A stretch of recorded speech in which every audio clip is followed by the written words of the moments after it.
And welcome to episode 521 of the Pittsburgh Nerd Podcast. I'm Sean. And I'm Ian, and this is the only podcast that says... Get to the chopper! Nice. Yeah. Get to the chopper. Get to the chopper! What's your name and who's your daddy? I have him on my Waze app. Yeah, that's what you were saying, yeah. That's great. How are you, sir? I'm good. Good. Yeah, good. It was a busy week last week. This week's not so bad. That's good. So, Yeah, I'm good. Good. I've been relaxing. Taking a few days off here. Did you see Guardians of the Galaxy? No, I didn't. But I did see Shazam. Oh, how was that? It was good. It's on Max. Oh, it's on Max now? It's on Max, yeah. Good. I was waiting for it to come out. Yeah. Yeah, I watched it yesterday. And it wasn't bad. I enjoyed it. Okay, as good as the first one? Not quite that good, but still there was a lot I liked. And I liked the way it felt, the ideas that it dealt with a little bit. Yeah. But Was it better than Black Adam? yes, it was. It was definitely better than Black Adam. I didn't think Black Adam was that bad. Neither did it's not that bad, but it wasn't that good either. No. You know what I mean? But I enjoyed this a lot. And How was he? who? Shazam. Oh, Zachary Levi's. He's very good. Yeah. Yeah, I like him a lot in that role. I think he plays it really, really well. Yeah. I thought it was interesting, having Helen Mirren, who the woman I'm sure does not need money, but it amazes me that she's in movies like this and Red and the Fast and the Furious movies, and it's you're the great Helen Mirren. Yeah. You know, you are one of the most highly respected actresses of our time, and you are soiling yourself. Yeah. But she still does She probably has fun. Yeah, and I liked her in the role. Lucy Liu's very good. I like the progression, because it's not like the simple thing would be okay, yeah, they've got their shit together, and they don't. Yeah. That's the beauty of it. He's still a 17-year-old kid in a 35-year-old man's body. Yeah. You know what I mean? And he does not have his shit together. And he's struggling to get his shit together. And, I really liked that. I thought it was really, really well done.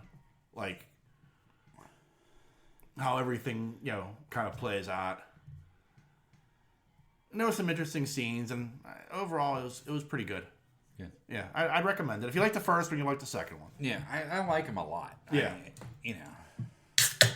He's good. He's been good in everything he's been in. Yeah. He reminds me a lot of, believe it or not, in a different way, but he reminds me of Paul Rudd. I get that, yeah. Yeah, because Paul Rudd is really good at Ant-Man. Yeah. He's good at everything he does. Yeah.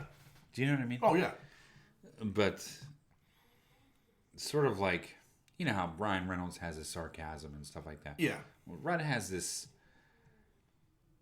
ability to act really good in his roles. Yeah, he has a little bit of that sarcasm edge too, but he plays it well. Yeah. Yeah. Yeah. It's just good stuff. I agree. Yeah. Yeah. No, I like Paul Rudd. Yeah. When they said he was Ant-Man, I was like, oh, this is going to be interesting. And it was great. Well, yeah. I think, it's that funny thing, I like Hank Pym. I wanted it to be Hank Pym. Oh, sure. Who didn't? Yeah, you know what I mean? I mean, at the end of the day, the story that they've told using Scott Lang and Hank as the mentor character has worked out very well. But there was a part of me that just like I wanted it to be Hank because that's who I grew up with. Right. You know? I didn't want to see the end of Hank. No. But I wanted to see the beginning of it. Yeah. Yeah, exactly. Yeah, like I would have loved to have seen like that, like, you know, the development of the PIM particles and the suit and everything that he does. Like that would have been interesting to see. Yeah. You know. But it's just that it's that funny thing, like, you know, I want Green Lantern to be Hal Jordan. I want the Flash to be you know, Barry Allen. Like there's, you know, and there's other versions, there's other characters who do these things, but I want it to be the guys I grew up on. Like I even said on a Facebook, like somebody was complaining about like people complaining about Miles Morales being Spider-Man, and I'm like, look, to me, Peter Parker's always gonna be Spider-Man because that's who I grew up with, and he still is. But I don't mind Miles. I understand Miles, and at the end of the day, as Stan Lee said, the beauty of the costumes could be anybody underneath that hood. Yeah. You know, there could be anybody. So, like, I don't mind. Like, I like the Spider-Verse movies. Or the first one. I'm sure the second one's going to be just as fantastic. Yeah. But, like, you know, my connection is with Peter Parker, not with Miles Morales, because that's who I grew up. Sure, that's You know what I mean? Yeah. And it's the same thing like Green Lantern. Like, you know, Jon Stewart is going to be Green Lantern. That's great. I love Jon Stewart as Green Lantern. But I grew up with Hal Jordan. Yeah. You know, so. Yeah, no, I get what you're saying about him. But you know, I liked how they went. I liked the direction they went with Ant-Man. Yeah, so do I. I just wish there was. I really like Quantumania too. Yeah, I really liked it too. I thought it was a great movie. Yeah. I just wish there was a. I miss that humor from his friends. Yeah. And that's the only thing that was missing from this Ant-Man. Yeah, I get that. For me. Yeah. You know? Because that was really good stuff. Yeah, I agree. Because when those three were together, Yeah. it was amazing. Yeah. Truly. No, I get that. Yeah. The comedy was off the hook. Yeah. You know? So. Damn. I was kidding. Yeah. He's just one of the best characters. Yeah. Sub-characters Yeah. in movies. Oh, yeah. I got That's what was so refreshing about Ant-Man. Not to cut you off, but that's what was so refreshing is because you had these movies that were so dire and everyone was gonna die and everyone's dying and everyone's pissed. Yeah. And you come out with Ant-Man and it's like, yeah, this is fun. Yeah. This is a good break. Yeah. And then you came out with 2. I was like, oh, this is it. This is the break that I needed again. Yeah. This is what I needed. And so when Quantum Mania came out, I was like, and it was good. There were parts of it were good. You know. Yeah. Forgive the Bill Murray and stuff like that. Yeah. But I mean, like, most of it was good. Real good. Yeah. And there was some comedy. It just wasn't coming from the comedy wasn't coming from the characters that I wanted it to come from. Right. You know what I mean? That's the only takeaway. Like, there was that meme at the beginning of Endgame. We should have had that guy, like, for the first 10 minutes, just give us a recap of everything. Wouldn't it have been fantastic? It would have. It would have been amazing. Like, you know. Even with the voice and everything. Yeah. Yeah. Because that was one of the best parts in that. Was that But one? anytime he told a story. Oh, man. Yeah, like, it was, like, the best. It was. The best. Yeah. So good. Yeah. Anyway, so yeah, like I said. Yeah. So, I mean, that's why I like Shazam. Because Yeah. I like him as an actor. Right. I do, too. Like, I go back, like, Chuck was a great show. Yeah. You know, and it was like when I heard he was going to play Shazam, I was like, oh, that's interesting. I like that, you know. And he does it well. Yeah. You know, for sure. But like I said, he has that quality to his acting. It's just a little bit off kilter. Yeah. You know what I mean? Yeah. I mean, you look at your big names like Matty Damon and, you know, it's kind of like Friend of the show, Matty Damon. yeah, but you know what I mean. Yeah. And Affleck's kind of shown off kilter too. That guy can act. Oh yeah, there's not much he can't do. No, like I think he should be recognized a little more. That basketball movie was fucking fantastic. It was. You know what I mean? It really was. I mean, god damn. Yeah. You know? But yet, he still takes time out to, do, come in for Kevin Smith.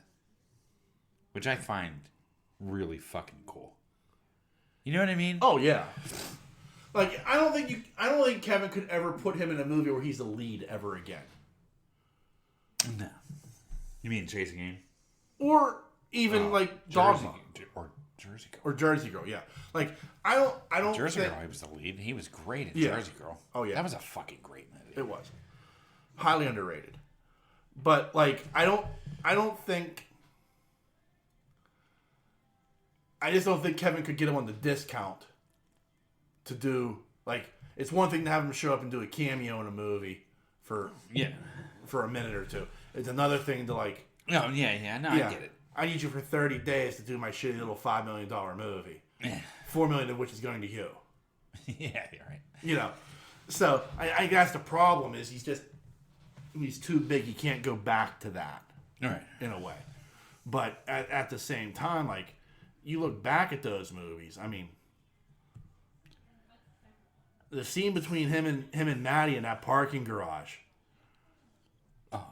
You know, and I've heard this before from the fallen angel, and he's like, maybe he would, I mean, that's a hardcore scene. At like that's hardcore. Really well written, but those two guys acted their asses off to make it work. Oh yeah, you know. And Maddie's death scene. Yeah. Dogma was a good movie, but then you also get like his 10 minutes in Reboot. Yeah. Like, that was an amazing 10 minutes. Uh-huh. Like, I'm not even a dad, and I was just like, that's beautiful. Yeah. Like, I get it, you know? And I just thought he was absolutely amazing in Jersey Girl. Yeah. Absolutely amazing. Yeah. In that basketball movie, he was killer. Oh, yeah.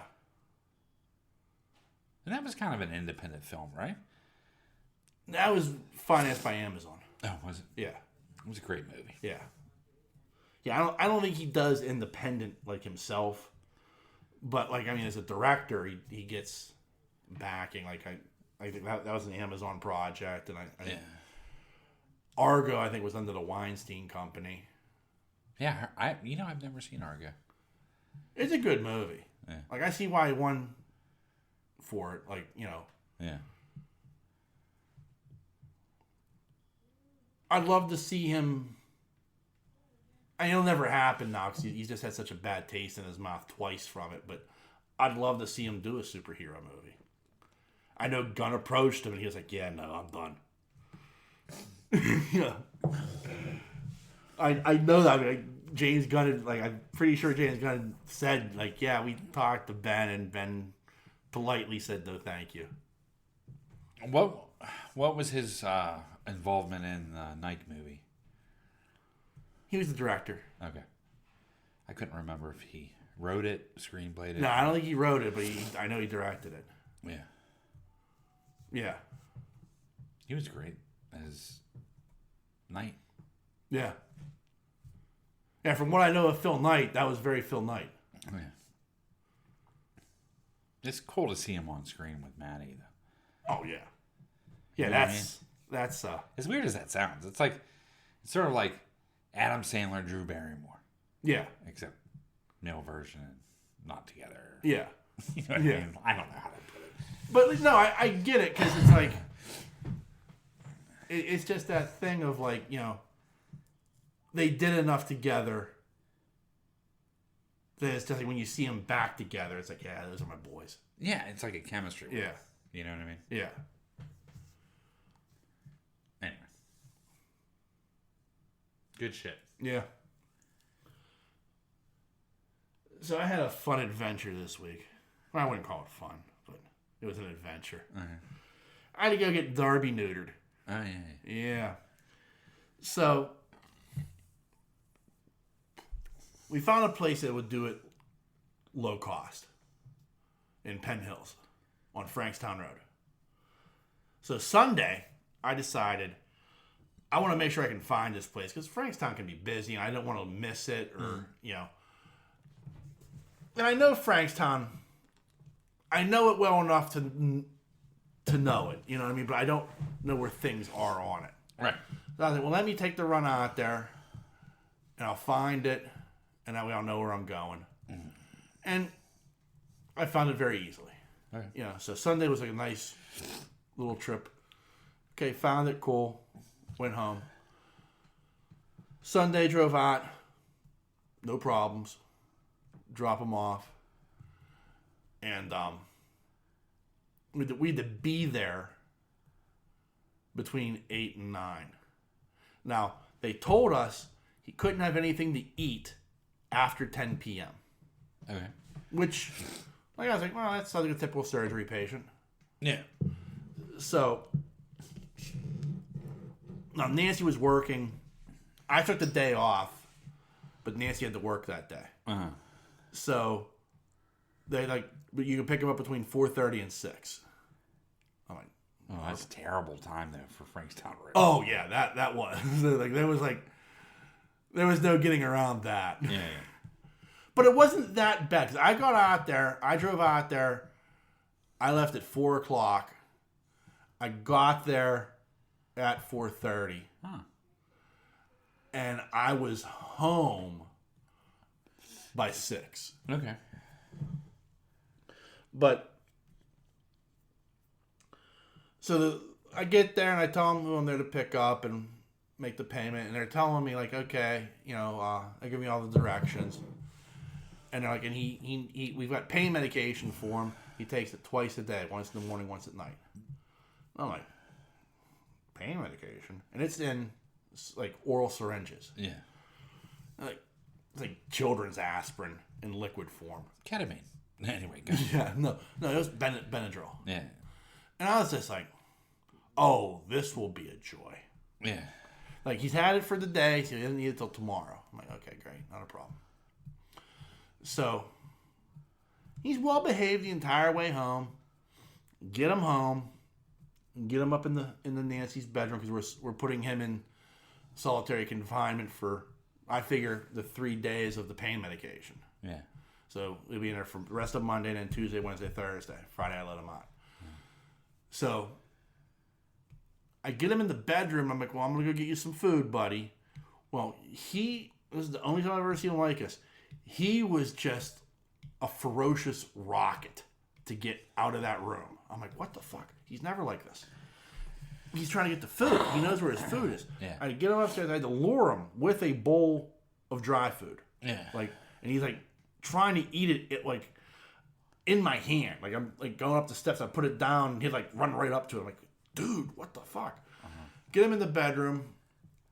He starts eating. I think, well, okay, I'll be fine. I'll check on him in a little bit. Close the door. Handle my business. I go back in like an hour and a half later. That bowl was dry. There was nothing left in it. Sure. He devoured the entire fucking thing. I'm like, what in the fuck? Well, he's high, son. It wasn't. I don't think it was at a high. I think he was just that hungry. Yeah. Because he hadn't eaten at that point. Yeah, I know. I get it. You know. So, but I've never seen him like that. Like I've never seen a cat like that. All right. You know. And I was like, holy fuck. So I go down and get him a second bowl.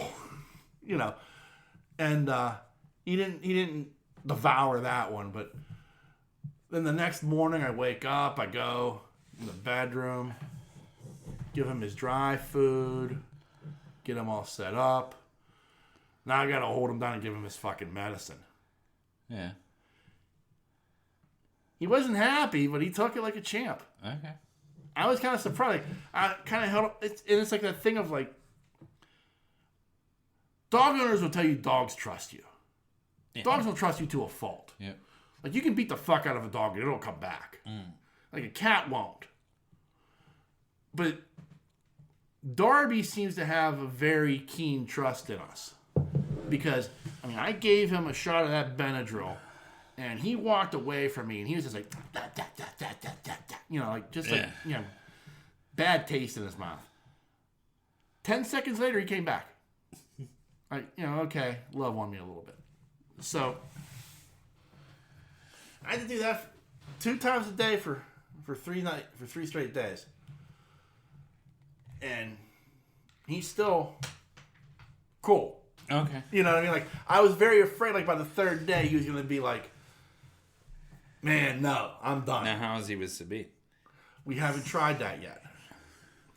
Because the thing I read, and Nancy agreed with me, the testosterone can stay in their system for another 2 to 3 weeks before it's fully out.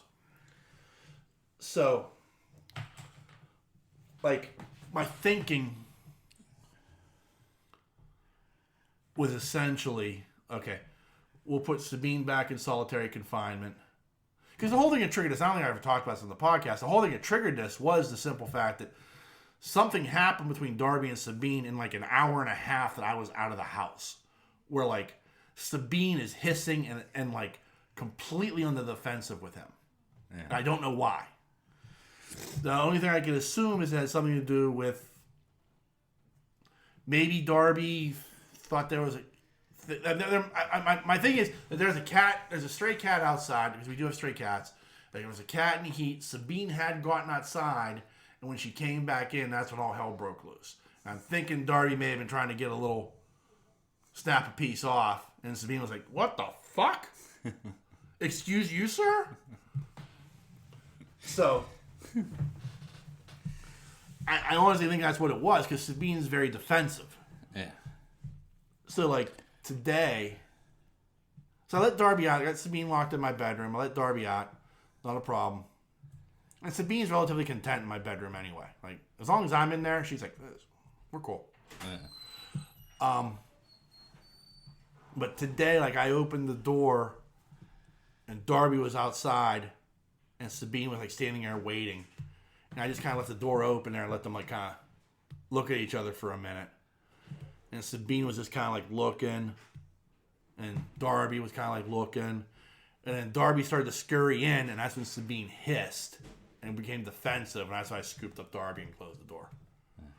So, I think I'm going to try that a few more times, like, with a, you know. Also, too, like, I mean, I'm sure it's gone now, but for the first few days, when that anesthesia is still in their system, yeah, a lot of times pets will recognize that as stranger. Yeah, it's the smell, right? That, I mean, we can't smell it, right? I get that, but it's internally, right? It's the scent that's giving off, yeah, and they don't like it, and yeah, they don't recognize the cat or dog, right? Or whatever it is, right? Human, right? After anesthesia, it's stranger. Yeah. Like, I have no idea who this is. So, because it's not about. I don't think it's about. A lot of times with animals, I don't think it's about, you know, facial recognition. It's actually your scent. Yeah. You know what I mean? And like when you have all those drugs pumped into you, right? It changes your.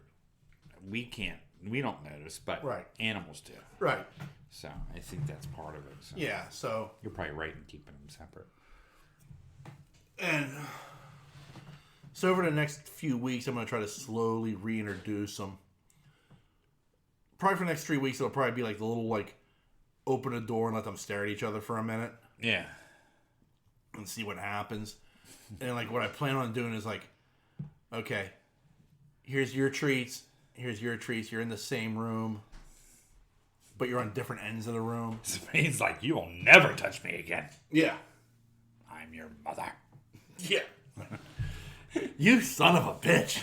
How dare you? You dirty fool. Yeah. You've ruined our relationship. Yeah. You nasty motherfucker. I am not an elf. Yeah. I am not your thickeroni and cheese. Right. That's funny. So So that I've been putting up with that. That's my cat hijinks. That's Did you watch anything this week besides Shazam? I did. I watched FUBAR. FUBAR. It's a Netflix show starring Arnold Schwarzenegger. Oh, okay. Did that just come out? It just came out this week. Was it good? I enjoyed it. It was a show or a movie? It's a show. It's an 8-episode show. Oh, okay. You binged the whole thing. I binged the whole thing. Yeah. It's. I am not going to tell you it's great. Okay? Because it's not. It was good. Okay. I mean, there's a lot of suspension of disbelief you kind of have to put yourself into. Yeah. With this show, which I was willing to do. Schwarzenegger's fantastic. Like, Arnie's Arnie. You know, it's a light, it's a comedy. It's in the vein of True Lies.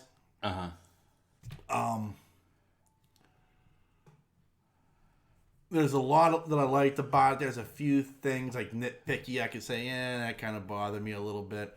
But overall, I enjoyed all 8 episodes. There were a number of laugh out loud moments with it, and they certainly left it open for a second season.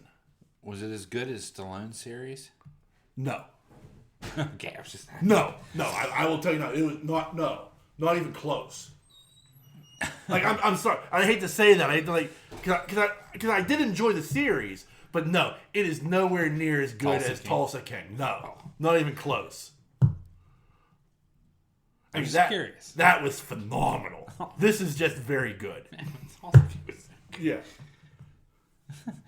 I was just curious. Yeah, I'll check it out. I can't wait for season 2 of Tulsa King. Like I'm, like right there. Like I know. I'm just like I'm so worried that he's just gonna be like, nah, I can't do it anymore. Well, I mean, apparently he's got some reality show with his family on Paramount Plus. Which I find very odd. Yeah, from Stallone. Well, I mean, if Gene Simmons can do it, anybody can. I know, but Stallone's kind of close cap. Gene Simmons is just doing it for money. Yeah. Oh yeah, I mean, you know. Yeah. It's Gene Simmons. Yeah, I expect nothing less from Gene Simmons. Yeah. Not Gene Simmons. Yeah. Yes, Gene Simmons. Yeah. Sorry. Yeah. Somebody flashed dollar signs at Gene Simmons. He's like, I will do it. Yeah, exactly. Yes. I'm sorry. I have to. Ozzy popped in my head. Yeah. And I was like, Ozzy doesn't need money. Whatever. I have to mention Kiss at least 3 times an episode. You know, like, I mean, Ozzy may not be as rich as Paul McCartney, but he's probably halfway there. Ozzy's got to be rich, dude.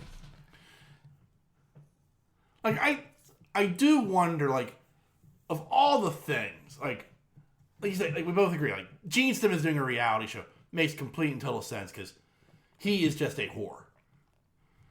Whereas, like, I feel like in that instance, I feel like Ozzy had no control. Like that was a Sharon Osbourne move.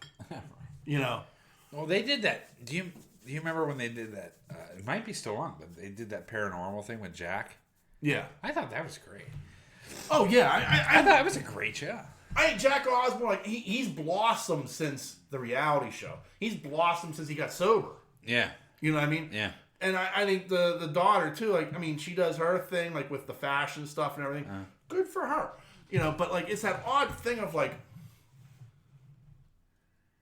if there's ever been a reality show that made someone look bad, it was Ozzy. Yeah, I mean.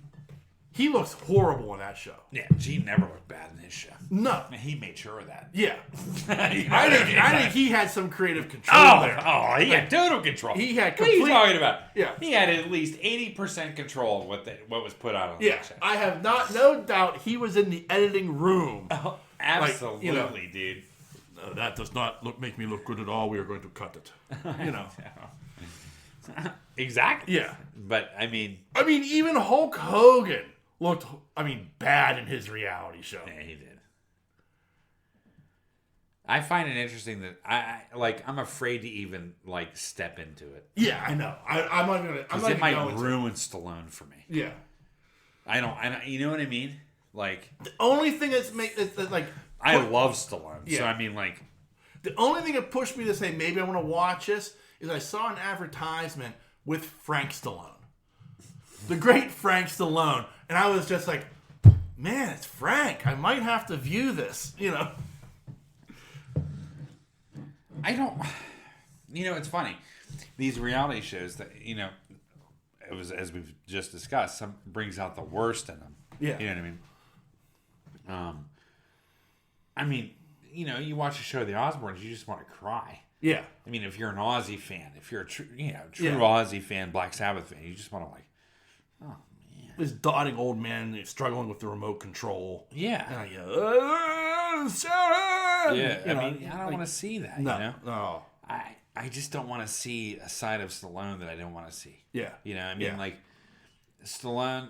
I mean, short and sweet. Got turned down for The Godfather. Yeah. No, really. Yeah. Got turned down for The Godfather. Watched a Muhammad Ali fight. Wrote Rocky and Yeah. won the Oscar. Yeah. Yeah. There you go. Yeah. That's him in a nutshell. Right. I agree. You know what I mean? Like, I agree. what an amazing person. Yeah.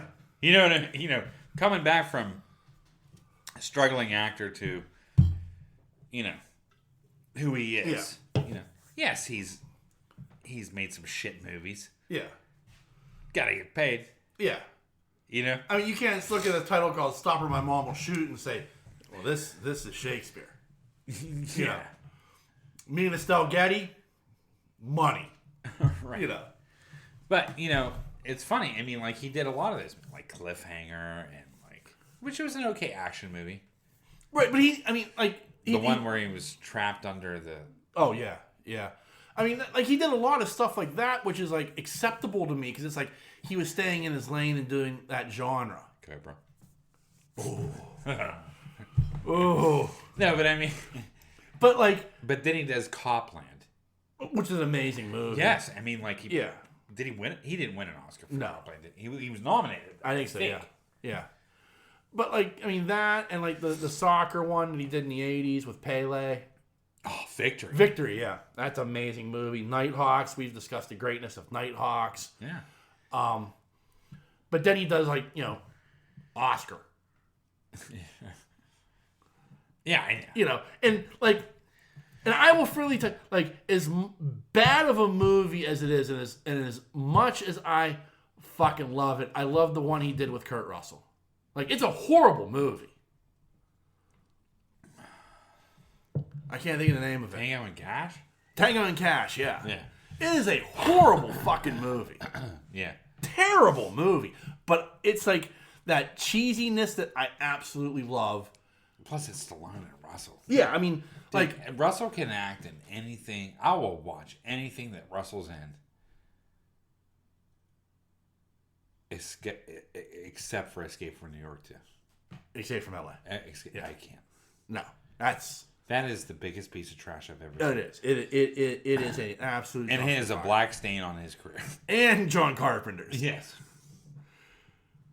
Yeah, I don't care what John Carpenter says. Yeah. John Carpenter can sit in this chair and tell me I'd not regret a single piece of celluloid I've put out there, And which I've seen him do many, many times. And I just want to say, look, Escape from LA is hot garbage. It is the worst thing I've ever seen in my life.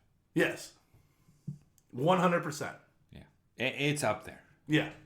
The movie That Shall Be Named, it's Yeah. like 3 Yeah. or 2. It is absolutely horrid. Oh, yeah. It's probably one of the biggest Carpenter fan letdowns that's ever been. Like, Yeah. you're waiting for something, a sequel from somebody. That is a true letdown. That was horrible. Horrible. Yeah. Weren't they riding surfboards on lava at one point? No, but they were riding surfboards down the LA River. Yes. Yeah. Him and old what's his name? Peter Fonda. Yeah. Enough said. Yeah, enough said. Yeah, that was not good. Not good. No, not good at all. But getting back to FUBAR. Yeah, get back to Yeah. FUBAR. They're bringing it full circle. So, like, I will say this one. If you are a Schwarzenegger fan, this is worth watching. Okay. Like, if you like stuff like that, it's that. If you enjoyed True Lies, this is a very watered down version of True Lies in a lot of ways. Okay. Which is a good show. It's a new show? I didn't watch the show, but I mean the movie's just No, it is. The movie's great, but Yeah. the new show is I have to keep an eye on. pretty good. Yeah. So I highly if you like that type of thing, then I highly recommend FUBAR. I thought it was Okay. it's really well done, and it's Schwarzenegger. I will say that surprisingly there's not a ton of one-liners like he's known for. Oh, good. Like it's not just littered everywhere. Good. But yeah.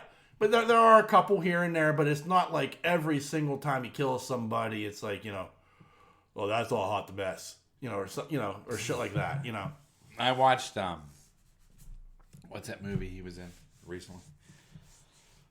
Oh, he was the cop. I don't know. When the drug dealers were coming to town. Oh, I know. Okay, yeah.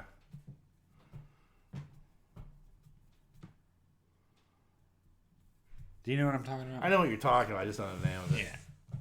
It was like one of the first movies he made once he left office as governor. Yeah. I liked it. Yeah. But it was filled with one-liners. Yeah. Yeah, it's like back to the old Schwarzenegger. Yeah. Yeah. But it was good. Yeah. I mean, I enjoyed it, put it that way. Yeah. Knoxville was in it, I think. Yeah, he was. Yeah. Anyway. And so those are the two things I've been able to watch. What if they did a Predator reboot with Schwarzenegger? I will be honest. That franchise... Not reboot. Just another Predator movie with Schwarzenegger. Like... It's tough because it's like... Okay. You do... The Robert Rodriguez Predators, which is an amazing movie. Right. And then you follow that up with that, again, one of the worst fucking movies I've ever watched. The Predator. Oh, yeah. Yeah. That was fucking horrible. Yeah. But then you do Prey, Yeah. which was amazing. Like, I want to say, this franchise needs to be put to bed. Like, I don't want to see... But at the same time, like, Prey gives me hope for the franchise. And that's what I hate. Like, it's like, don't do that to me. Right. Yeah, I mean... Predator, the original, Yeah. was a great fucking movie. Oh, great. Right? Phenomenal movie. But you look at that movie and, like, everybody in that movie was fucking ripped and roided. I mean, the only person that wasn't was, like, the calm guy. Yeah. Like, the radio guy. The radio guy's always, like, this weakling. Yeah. You know what I mean? But the rest of the dudes, I mean, yes, Elliot's right. They were absolutely huge. I mean, like, they weren't, like, Rock big during...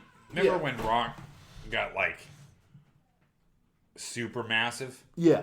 Super massive? Yeah. Right. They weren't that big, but... Oh, I mean, that handshake between Stallone... I did that handshake. Schwarzenegger and Carl Weathers. I mean, holy shit. Yeah. Like, they were both, like, in full flex. Oiled up. And Oiled, too. Yes. Yeah. Yes, exactly. That's the best part. Like, Carl Weathers' abs were oiled up. It was how I know. Oh, man. Yeah. Yes. Like, it was like, holy fuck. Yeah, everything was oiled Yeah. up on Carl Weathers. But I mean, like, everybody was ripped in that movie. Oh, Jesse was huge. Yeah. The dude from Gonna Have Me Some Fun. Yeah. The Razor. Yeah. Oh, yeah. He was ripped. Duke. Yeah. Billy was ripped. Yeah. Freaking on the log. Yeah. Everybody was fucking gigantic in that movie. Yeah. I don't know why. I mean, I guess I do. I mean, they're military. Yeah, but, Yes, I mean, like, military guys aren't that fucking big. Well, that's what I like about the Expendables, because you had your ripped guys and you had your non-ripped guys. Yeah. You know what I mean? Like, Yeah. there was a mix of people. Yeah. That was just full on blast of testosterone. Yeah. Fuck you, aliens. Yeah. I'm gonna kill your fucking ass. Billy's gonna sacrifice himself. Yeah. You know? I fucking love that movie. Oh. But it ain't no man. Yeah. You know what I mean? Oh. Yeah, dude. Oh. So fucking good. Going out like the fucking Apache or whatever the fuck he was. Oh. I don't know what he was. But yeah, that was a badass fucking movie. Yeah. It was. I mean, like, it could have been Schwarzenegger's one of his finest. It is. Oh, it 100% is. Yeah. Like, oh, that movie's so fucking good. That Twins. Twins was great. Oh. Very underrated film in his filmography. It is. And there were some terrible movies. You know what I mean? Like, there were. Like, Commando. Oh, Commando's again. It's a great movie. Commando's a fucking awful movie, but I absolutely love Commando. Like, I will never forget, Pap Kuhn took me to see that movie. And it is the only time in my life I heard him curse. Because he was like that final battle, like with like Schwarzenegger like blowing everybody up, and like he gets like one little scratch on him. Yeah. Like in the movie, the Pap Kuhn's like, well, that's bullshit. Wow. Wow. He was just like, I mean, it's ridiculous. It is so fucking ridiculous. Like how like Schwarzenegger's taking on an army all by himself. Oh, I was pathetic. You know, like, hiding behind hedges and not getting hit by anything. Like, these guys had worse shots than stormtroopers did. Yeah. And like, you know, like one grenade gets near him and he gets like this one little scratch. And Pat Kuhn was like, well, this is some bullshit. Yeah. I'm glad, you know what though? I'm glad we got out of that though. Yeah. You know, I I'm agree. glad we got out of that phase where, you know, The one-man army. nobody gets injured. Yeah. Da, da, da, da. It's sort of like it should have left off with Riggs in Lethal Weapon, because Riggs always got fucked up. Oh, yeah. Always. Yeah. And then like we went back to it, like nobody gets fucked up. You know what I mean? Yeah. And but then, you know, like even the Expendables, everybody was getting fucked up. Yeah. Man. Yeah, they're all limping out of that. Oh yeah. Mel Gibson was great in that one Expendables. Yeah. That was like Riggs. I know it's sacrilege to like compliment Mel Gibson. But the guy can act. He can. He absolutely can. Like, it is sacrilege. I know, like people like, you know, how dare you say anything nice about Mel Gibson? I don't agree with all of what he has to say or his politics, but at the same time, like, What was that? Expendables 2? yeah, Expendables 2, yeah. No. 3. Yeah, terrible movie. But Mel Gibson's phenomenal. He stole the show. Yeah. And I mean, like, you look at Mel Gibson's career, like, it's just banger after banger after banger. Yeah, you want to get on this rabbit hole? Yeah, I mean, you know, I don't want to go down a rabbit hole, but I mean, it is. It's nothing but banger after banger after banger. And even some of the turds are still kind of bangers. I mean, you know, R.I.P. Tina Turner. Mad Max Beyond Thunderdome is not a good movie, but it's a banger still. Yeah, but Yeah. Mad Max, period. Yeah. Come on. Yeah. It's great. Oh, yeah. He made some really good movies. I agree. And like, I think you have to acknowledge that. Yeah, I 100% agree. And I know that it's like the trend to like, you know, erase these people, and I get that. Yeah. But you can't erase, like, I can't erase Braveheart, dude. It's No. one of my favorite fucking movies Exactly. of all time. Yeah. I love the fucking movie. Yeah. You know what I mean? And you can't erase that movie. You give me the first 3 Lethal Weapon movies. Yeah. I mean, you can't. The fourth one. Especially the first one. Yeah. Oh, the first one was just so, like, holy shit. What a movie. Like, this isn't just an action movie. This isn't just a cop movie. This isn't just a buddy movie. This is something completely different. This is a game changer. And it was that fucking good. And it was, dude, That movie was so fucking good. Yeah. And that was a, what's his name? Alien, oh my God. Richard Donner. Yeah, that was a Richard Donner film. Yeah, Richard Donner, who... Not Alien, sorry. Yeah, you were going to Cameron. No, I wasn't going Cameron. That's Ridley Scott? Yeah. Okay, no. Richard Donner. Yeah, that was a fucking great fucking movie. And Donner did that so well. Yeah. That first movie was fucking fantastic. And then we also had the introduction of Jet Li. Yeah, and then the fourth one. In the fourth one. I mean, it's a turd of a movie, but, you know. Hey, that Jet Li part was Yeah. fucking amazing. Yeah. I mean, Like, who's this fucking guy? I'll never forget. I was like, who's this fucking guy? yeah. I'm like, damn, that dude is badass. Yeah. There's no way Riggs should have beat him. No, none. None. And like, never. No. Right? Never in your wildest dreams should he have beat Jet Li. Yeah. And then there was like this buzz on Jet Li. Yeah. And I'll never forget my buddy Scott and I. He's like, dude, there's this movie. Do you remember that guy from Lethal Weapon? He's in a movie called The Black Mask. It was a terrible movie. Yeah. But I thought it was terrible. Yeah. But it's playing at Rainbow Theater. And I'm Yeah. like, let's go. Yeah. We gotta go because I gotta see this guy. And then like he started releasing films. Yeah. After seriously, His Hong Kong movie started making their way over. correct, and he Started had seeing, that like, buzz Hero and all that stuff. Yeah. Oh. Oh, yeah. I mean, Yeah. it's Jet Li, man. Yeah. I can't even say enough about Jet Li. No. I know your love of Jet Li runs deep. It's so deep. Yeah.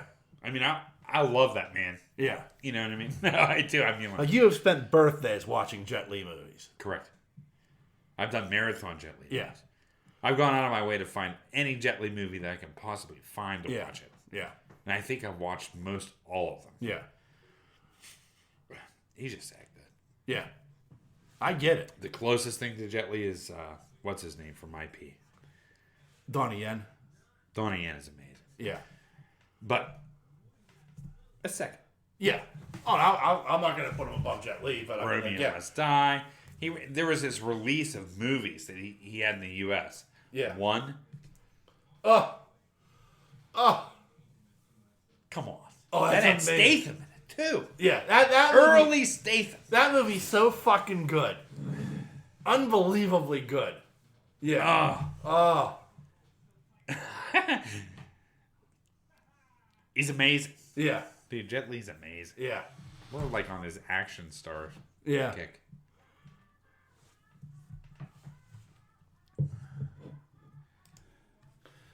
All right, so I know you're wondering, and it's early, but you're wondering to yourself, man, what can I Steelers get? are going to the Super Bowl. No, I'm just kidding. No.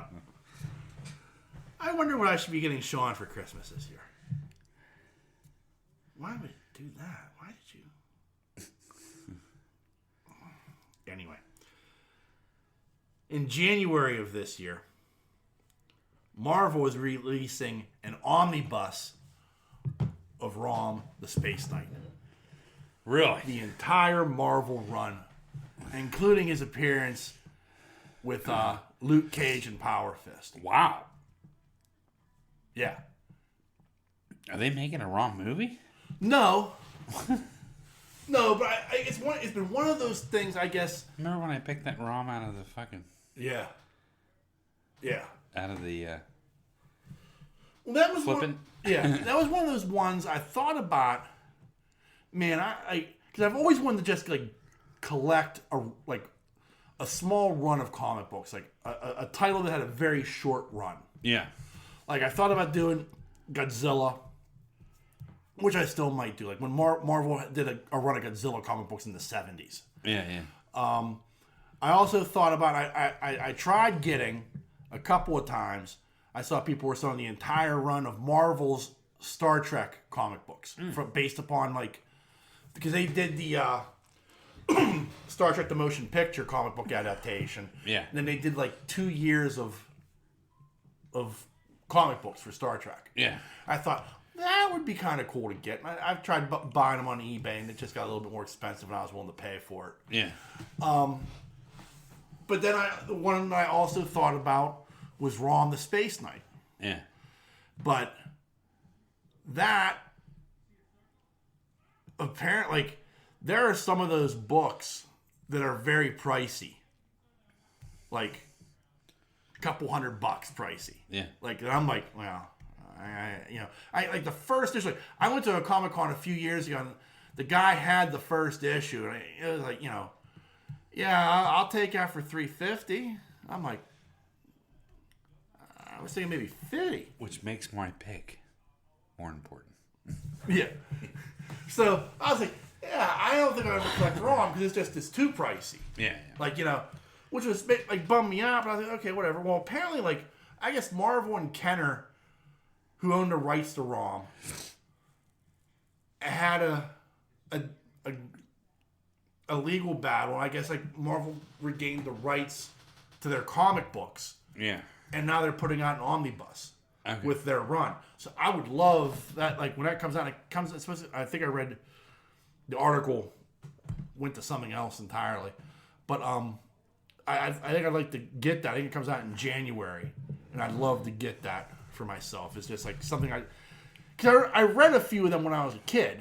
Yeah. Like I thought the character was pretty cool, and I mean it was based off of a single toy. Yeah. Like, it wasn't even like there was a line of toys. It was like they just made one toy. They made Rom, and that was it. Yeah. But Marvel's writers created an entire universe, which was amazing. Right. And so I'd like to read that. And I think, like, getting the omnibus will be fun. That's cool. Yeah, so that comes out in January if you're interested. Yeah. But that dream is still alive to someday own a short comic book run of an entire series. Yeah. Yeah. Definitely cool. Yeah. Anyway, there was that, and there was some news last week we didn't get to touch on because we were ranting and raving about other things. Yeah. The big news was Disney is closing the Galactic Cruiser. Okay. So they're still taking reservations, and I guess September 30th or so they're closing their doors. This is an attraction that opened in March of 2022. Okay. So a year and a half shutting it down. All right. This is I hate to shit on Disney for it because it's a grand experiment that clearly didn't work. Right. But I applaud them for making the experiment. It's just, I don't know, like, because it was like an interactive role-playing 3-day cruise. Yeah. Where you went nowhere, clearly. Like, Right. But, like, you weren't outside, like, everything you would go to Florida to do was not included in this. Right. You're not going outside into the sun. You're indoors for 3 days. Traveling through space, quote unquote. Yeah. And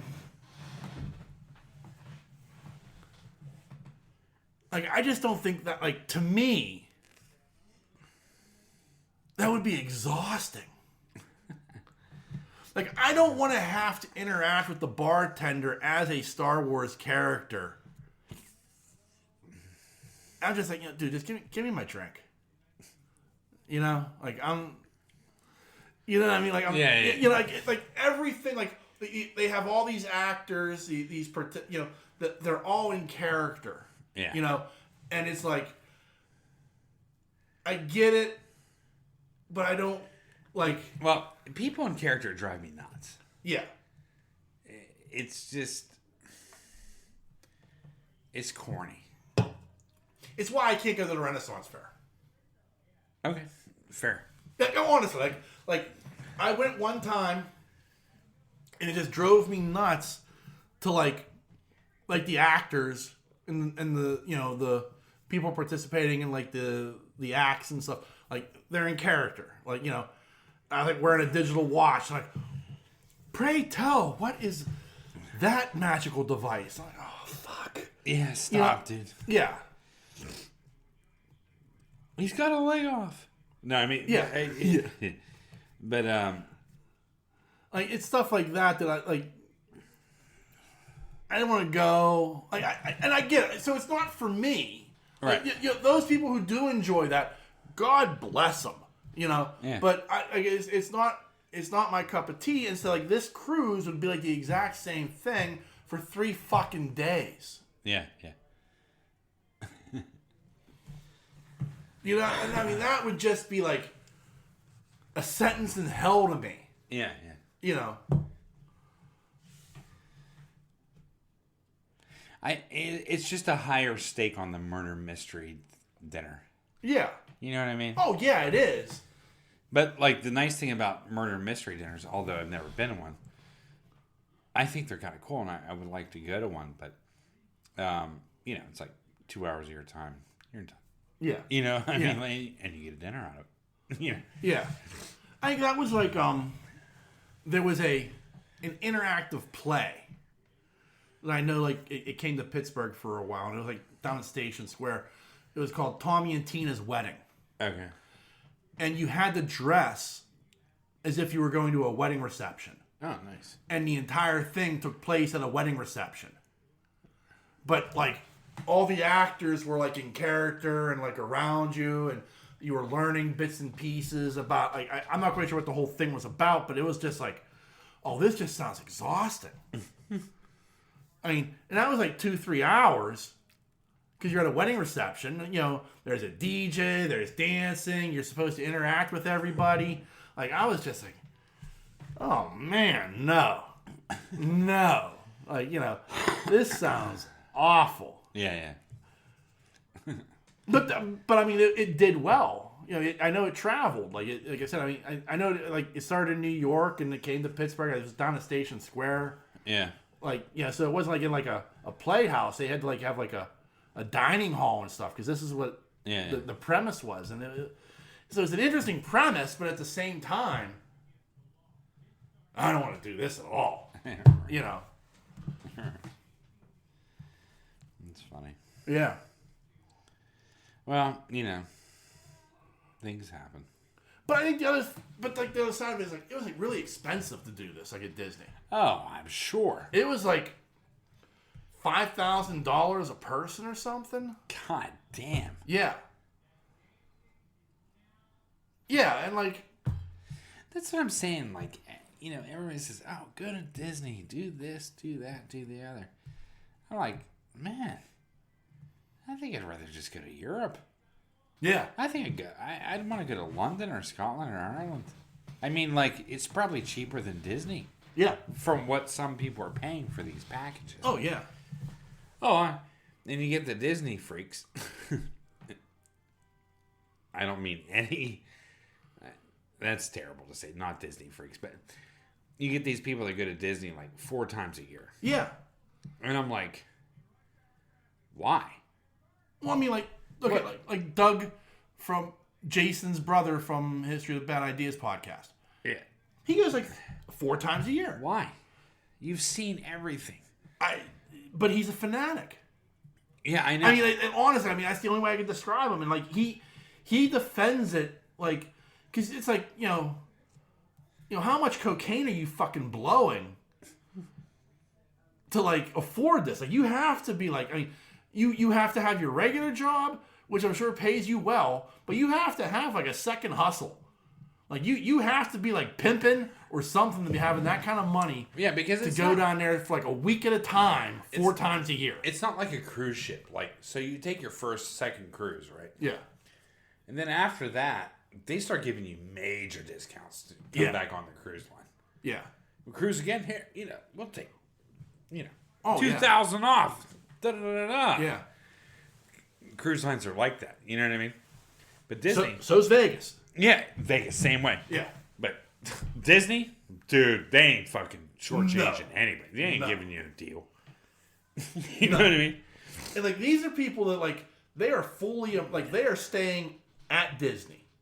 Wow. You know, like I'm staying in a Disney hotel. I am going straight from my hotel to the park. Like, you know, like there is no like, well, let's go get a bite to eat at the Waffle House.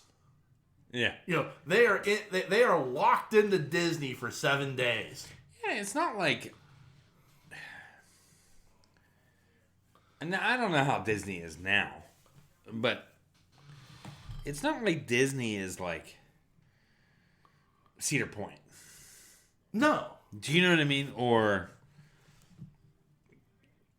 whatever. I'm dating myself here. King's Dominion. Or, you know, it's not one of these huge roller coaster ride Disney things. World, Disneyland, that they are a theme park. Right. That has rides. You know, Kennywood, Cedar Point, Kings Island, King's Dominion, Busch Gardens. They are amusement parks. Yeah, I mean, I would much rather go to Universal than Disney World. To tell you the truth. I would probably much rather go to Kennywood than I would Disney World or Universal. Come on, Universal. Yeah, even Universal. Like, Diagon's Alley. yeah. Come on now. So, I mean, okay, maybe they're on the Jaws ride. yeah. How does that work now? I don't even know. Because Universal had all the Avengers shit. Right? Well, I think... No, remember? Yeah, well, no, remember they the did. lady? Yeah. You know what I mean? I think like they had an agreement where like I don't think any Marvel characters could appear on the East Coast. So like I think like for a long time like Disney World was deprived like for like the first 10 years. Oh, really? Yeah. Of like anything Marvel related. Now I think that agreement has expired. Okay. And I think that's why they were able to open like the Guardians of the Galaxy ride and stuff like that. But there was like Universal had an agreement with Marvel, and like when Disney bought Marvel, I there was a hado about that, and I think there was like something to do with like, you know, it was only East Coast based only. Okay. You know, so like they did open like some Marvel stuff. I think like the Avengers campus opened up in California I see. because they could, Yeah. but they couldn't open it up on the East Coast. Right. You know, so it's stuff like that I think is where it got sticky. Yeah. I still would rather go to Universal. I've never been to Universal.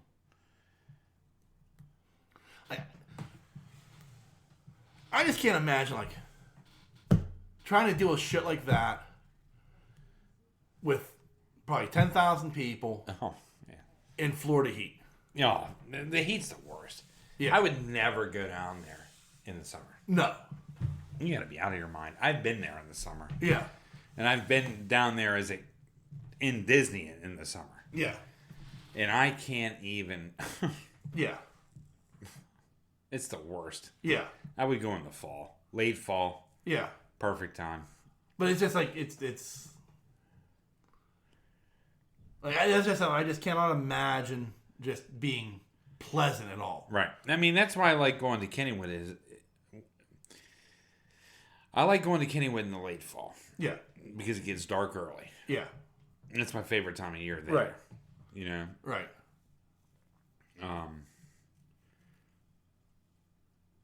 Yeah, as far as Disney World, I just don't see the attraction. I don't either. And when you throw in, like I said, like, I mean, you throw in, like, you know, this Galaxy Cruiser. Yeah. Like, and everything that, like, I cannot imagine, like, and I am a, like, I guess I am just, like, a middling Star Wars fan. Okay.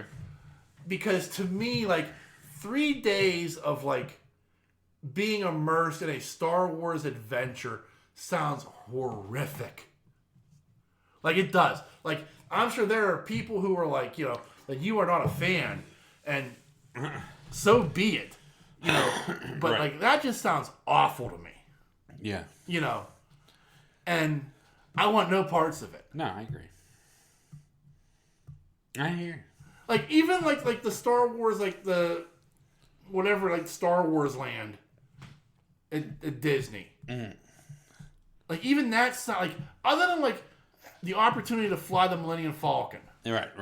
Like that is it. Like that is the only thing that like makes me go like, man, I wish I could go there. But like everything else about that, like people being in character and like everything else is like, even like going like getting a drink and like I have to like, you know, interact with the bartender like I'm a fucking local or something. No, thank you. Yeah. No. Just you know. Well, I think the Give biggest... me my Pepsi so I can be on my way. I mean, I think that's the thing about Disney. I mean, it's literally on a swamp's ass. Yeah. You know what I mean? Like, Yeah. And you're gonna fucking sweat bullets. Yeah. 6 months out of the year. Yeah. You know what I mean? I just don't. I just never found it like a place that I would want to go again and again and again. Yeah. I just don't. I mean, like, even with kids, I mean, I think my children would be miserable there. Yeah. I mean, I think they would have a good time for the first day. But I also think that they would have a better time at Universal. Yeah. You know what I mean? Because Right. there's more rides, there's more things to do. Versus There's more than Disney. was interesting. I mean, okay, like the thing I forgot, like Universal was Harry Potter. Yeah. Like that would, like, your girls would like spend an entire fucking day. And they did. I mean, in Yeah. band. But I mean, what I'm saying is, like, yes. I mean, like, I just find that there's better things to do in Universal than there is Disney. Yeah. Especially Epcot. Epcot is like a fucking... I mean, you might as well be, like, vacationing on a sunspot. Yeah. Because there is no shade in Epcot. No, none whatsoever. No. All right, so I think we've. I wasn't trying to make it into a Disney bashing thing, but man, like that Galactic. Come on, DeSantis. Yeah, yeah. Like, because if you're somebody who like, the thing I don't understand is like you're right. If you're somebody who goes down there once, Yeah. I get that. Like, it's the experience. It's like going to the Grand Canyon. I can even understand. No, seriously. I can even understand once a year. Yeah, I get that. I mean, that's your family vacation once a year. yeah, You do your thing. You go to multiple parks, or you go to Disney, you go to Universal, Epcot, you know, whatever you want to do. right. I get that once a year. I completely understand that. I just don't understand the people that go down like 3-4 times a year. Yeah, I just cannot fathom. I mean, I don't even go to Kennywood 3 or 4 times a year. yeah, You know what I mean? Like, right. I just, you know, yeah, there's Goofy, and yeah, there's Donald, and, you know, let's ride Space Mountain, and Oh, look, there's Buzz Lightyear. Pirates of the Caribbean, and, you know. Yeah, I don't, like, you know, I just don't see the fascination. If they added on, like, constantly, you know, with coasters and rides and shit like that, I mean, I get it, Yeah. you know. But 4 times a year, that's like, even twice a year, 3 times a year, that it just seems excessive to me. yeah, It just does. I mean, for the amount of money that you're paying to get down there, and the food, yeah. Like, because you're not talking like some local joint, you know, Like I said, 2 blocks away from the hotel. You're talking about like Disney food, yeah, which is like not cheap. no, You no, know? no. That's And not I'm sure drinks. Like, these people aren't even renting a car. Like, they're taking a shuttle bus from the airport straight into Disney Right. and staying at Disney for 7 days, 6 days, 7 nights, or whatever it is. Like, you know, like, it is like, it's a fanaticism that I don't get. It's like a cult. A little bit, yeah. Yeah, and I just don't understand I don't understand the fascination. Right. Like, I just don't. Especially with Disney. Yeah. You know what I mean? Like, I just don't understand the fascination. I can't. I just can't wrap my head around it. Right. You know? I mean, even my kids, if my kids were younger, And I was taking them down to Disney. Yeah. Oh, Cinderella's Castle. You know what I mean? Yeah. Cinderella's Castle. Third time. Cinderella's Castle. Yeah. Oh, there's Cinderella's Castle. Fourth time this year. My kids are like, yeah. I'm going to see an alligator. Yeah. You know what I mean? Like, you know what I mean? Like, Yeah. Can we hit like the Opie swamp or something? yeah, I just don't see it. Yeah. You know, I don't know. I mean, maybe I'm jaded. Maybe my experience at Disney, like before band, with my father. Yeah. That was a trip and a half. But I mean, you know. I don't think it's a matter of being jaded, but it is like that thing of like I even get like if you're somebody who takes a vacation, like this is the part after I like people who take vacations. First off, like because I don't, I take a few days off here and there, and that's it. So like if you're taking a vacation, you're going down like.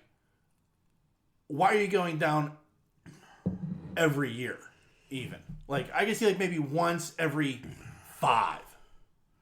Right. Like, there's been enough time that new attractions have come in, old attractions have been taken out. Right. You know, that it's cycled itself. Like, so, like, going every 5 years makes sense. Right. And like you said, it's not like going on a cruise. Like, if you're going on cruises and you keep booking with the same cruise company, you're right. They discount you. They are doing everything they can to bring you back for thirds and fourths and fifths. Like Disney's like, you know,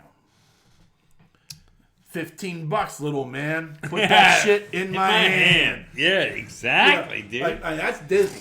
Like Vegas is the same way. Like you stay at the same hotel enough times. Like they are comping your room. They are upgrading your room. They are taking care of you. Yeah, that's how Rivers is too. It's weird, man. When you get into a casino, they're like, man, you tell the maitre d' or whatever, he's like, oh, that's big tonight. Like, 600.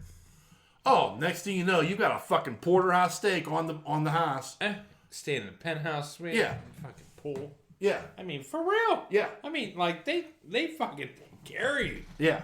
Because they want your business. Right. And they want your money, and they want you to come back. Right. Disney just fucking takes your money. Yeah. And there's no reward. No. None. None.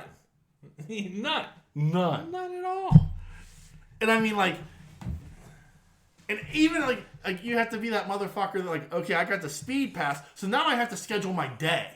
Yeah. Like, I have to be at this attraction at this time, because that's what I'm scheduled for. I have to be on the Millennium Falcon at this time, because that's the time I'm scheduled for. And I have to be here at this time to build my lightsaber. Like, you have to schedule your fucking day. And you pay extra to do that. Yeah. Like, if you're a cheap motherfucker like me, like, I'm just trying to pay the base price to get in the fucking door, I ain't getting on shit. No, dude. You're getting on the tilt-a-whirl. That's what you're getting on. I am riding the motherfucking teacups. Yeah, dude. You know, I'm riding Dumbo. You know, I am not getting on the Millennium Falcon. Right. You know. Yeah, that's the thing. It's like, you know, and I think the biggest ripoff, Ellie just went to Cedar Point. Yeah. Right? Band trip. She Yeah. just went to Cedar Point. Elliot doesn't ride. Yeah. Okay, I get that. I was there at one time.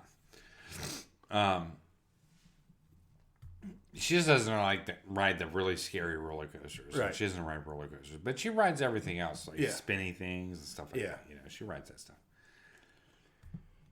Her friend sat like 2.5 hours to ride a ride. Yeah. Now, you think about that in the time of your day. Yeah. You paid this much money, and aside from the band trip, because that was discounted, and that was, you know, part of the thing. Da, da, da. But if you're going solo, like if me and you went to Kennywood, Cedar Point. Right. And we got there when the doors opened, say, 10, 11? Yeah. Right. You spent 2.5 hours waiting to ride the Magnum, or whatever they have there. Right. That's 2.5 hours out of your day that you spent hard. I mean, you paid hard money. You know what I'm saying? Right. For that ticket to get into Yeah. that park. I did. I know, but at the end of the day, you rode 3 rides. That's exactly what I did. My first time going to Cedar Point. The first year. So this is 1991. This is our senior class trip. Okay. Was to Cedar Point. Get there at 11 o'clock. We are departing at 8. I stood for 2 hours because it was the first year of the mean streak. Okay. 2 hours I stood in line for that motherfucker. And I was willing to make that sacrifice because it looked like a badass roller coaster. And it is. Okay. You know what I mean? Like, or it was. God rest its soul. Yeah. They changed it to a steel wood hybrid or some shit. But when it was like the world's largest, fastest wooden roller coaster, it was a bad motherfucker. Yeah. And I was like, me and my buddies were like, we stood there for a second. We're like, well, is it worth a 2-hour wait? And we kind of watched it for a minute. We're like, getting in line. Okay. And it was worth it. Like, yeah, I didn't ride that many rides that day. Like, I rode that. I rode the Magnum, and like a couple others. Like, is it poor time management? Maybe. But to me, it was absolutely worth it to get on that ride. Okay. So, here. Yeah. That was as a student. Yeah. So, if you were a family member paying for 5 tickets to Yeah. Cedar Point, Right. would it be worth it? All the coasters in that park. Right. No, I understand that. And like All the rides. it's that thing of like I hate to be that guy, but I do think it would be worth it if I had paid the admission myself. Okay. Like I do. Like as somebody who, especially in like my 20s, who enjoyed roller coasters, Okay. going to Cedar Point and riding the mean streak was worth the time and the wait. Okay. You know what I mean? Like, I think as somebody who enjoyed because other rides don't interest me that much. Okay. Like, even when I would go to Kenny with I'd ride the Kangaroo just as like a trip down memory lane. Okay. But I was there pretty much for roller coasters. Right. Like, I had to make sure I rode the Racer, I rode the Thunderbolt, I rode the Jackrabbit at least twice. Right. You know what I mean? And, the Steel Phantom. I was making sure I rode the roller coasters. Like, anything else I rode after that, like the Enterprise was like a nostalgia trip, and so was the Pirate Ship. Like, those were probably the only 3 like non-roller coaster rides I always made sure I rode. Okay. Like, anything else beyond that was just like, okay, I got time. Let's go to the Noah's Ark. Mm-hmm. You know what I mean? The Log Jammer too. Made sure I rode the Log Jammer. But everything else was like secondary. Had to make sure I hit the roller coasters. So it's the same thing like when I went to Cedar Point. When I went to Cedar Point a second time, a few years later, I stood in line for the mean streak again. It wasn't 2 hours. Okay.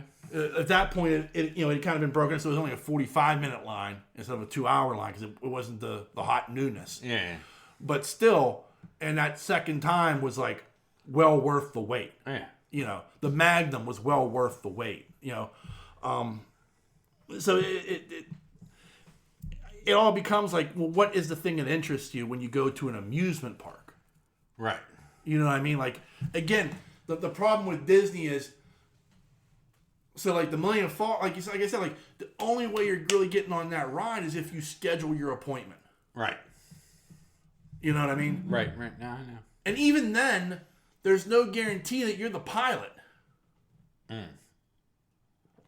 Like, that's what I would need. Like, I haven't waited 40 fucking plus years to be the guy who's on comms. Right. I need to pilot this motherfucker. Yeah. You know what I mean? That's where I need to be. Yeah. That's my destiny. Yeah. I'm not letting some fucking 8-year-old ahead of me. Yeah. So, like, that's the other problem with it is, like, there is no guarantee that I'm getting to do the thing I really want to do in that moment. Right. So, that's ultimately, so one, like just being the guy who paid admission to get into the park isn't enough. Right. You have to schedule your appointment, and then even then, there is no guarantee I'm going to be Han Solo. Right. No, I get that. Now, I feel like if they were smart, Right. like flying a Millennium Falcon's great. You need to give me an X-Wing fighter experience. Like honestly, like, and the technology's there, and I feel like more than anything else, that would satisfy more people because now, okay, we've got 7 cockpits, we got 7 people, you're all flying. Yeah. Awesome. Yeah, you're a squadron. Yeah. You're red leader. Right, great, all right, yeah. So that's the thing that I think would probably be more interesting because now I'm guaranteed to have at least that experience. Right. I think also you could do it the flip side. You could have 7 people as the Empire. Right. Give 7 TIE fighters, TIE interceptors, whatever you want it to be. Like that would be badass. Right.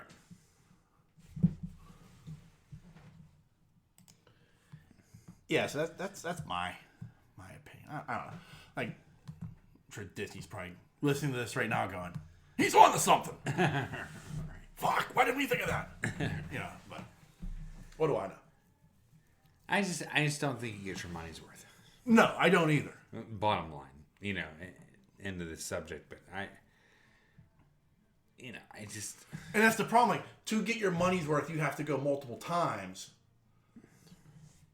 But you're not getting your money's worth because you have to go multiple times to see everything you want to see. Mm-hmm. You know what I mean? Like that's the vicious circle that you're now in. Well, I didn't get to see this, and this, so I'll go back in a few months, and I'll spend another. But do you think that was Walt's plan in the beginning? I think Walt's plan was to make as much money as possible. Correct. But I think also Walt's plan was for you to see what you needed to see. I don't know. Like... Really? Like, I don't... Like, sometimes we like to canonize Walt Disney like we did Stan Lee. Like, because Stan did feel that way. Like, especially later on in life, he was kind of like the gatekeeper of comic bookdom, of geekdom. You know what I mean? Right. Like, Yeah. He was our North Star in many, many ways, and exuded many, like, when we talk about bigotry and stuff like that, like he was very much it was in the 60s and the 70s and the 80s. Those comic books were showing us that bigotry, like, the X-Men was clearly, they were the outcasts. They were, but they're good for us. So, so I mean, it was like, Iron Man, Iron Man, Fist, yeah, like all that stuff. So like, I mean, like, so Stan Lee's like our North Star, and we canonize him in a way that it's like, well, Stan Lee did no wrong. Well, Stan Lee did a lot wrong, but we've canonized him because it's like it's how we remember him, and we want to think of Walt the same. We want to think of Walt as the guy who was like, on the Wonderful World of Disney. Yeah. Introducing, Chippendale. Yeah. A guy in many ways. He was a money, like you think like Walt was, how can I make as much fucking money as possible? Every man's destination now. Right. Like, you know what I mean? Like, I could never afford to go to Disney. Once. Yeah. I could never, so maybe he would frown. Okay, then never mind. I'm good. Yeah. You know what I mean? Like, and it's a young Kurt Russell movie. Whatever. Yeah. I completely thought about these dirty so and so's and but there were also things like he was a visionary as far as the parks went, the design of the parks, the Imagineering of so much of that. Right. You know, like he had this vision, and you have to applaud him for that. And that vision has created a company that is a global powerhouse. Yeah. No. You know. Yeah. Can't disagree with that. Yeah.